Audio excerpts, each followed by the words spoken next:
Pronti per cominciare? Cominciamo.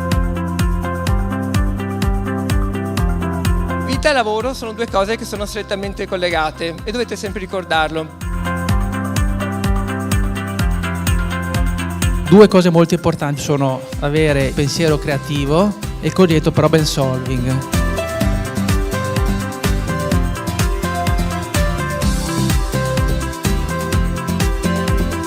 Abbiamo voluto investire sull'alternanza scuola-lavoro in maniera innovativa. Stefano, ho un domandone per te. Sempre matitina e un foglietto di carta da qualche parte in modo da poter prendere appunti e poi si chiede: ma che cos'è? Perché fate così?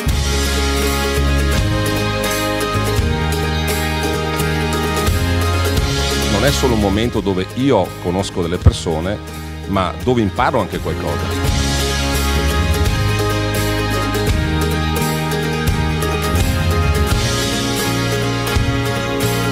È fondamentale che i ragazzi condividano le loro conoscenze, le loro problematiche e insieme cerchino di risolverle.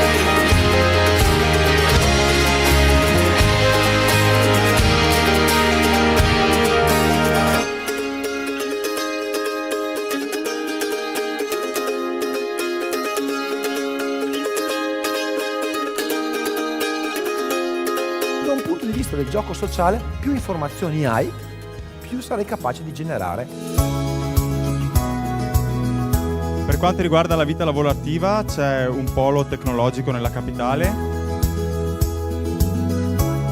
Opportunità per il futuro, progetti per il futuro e scoperta perché è un posto totalmente nuovo.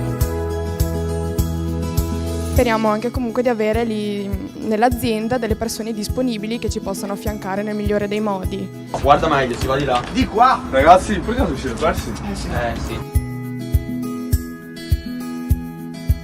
Ci sono dei ritmi di vita molto differenti rispetto all'Italia.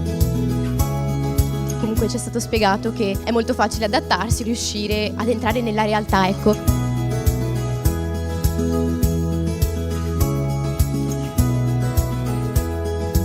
E con questo, ringraziando tutti questi signori e signore, ci congediamo da loro.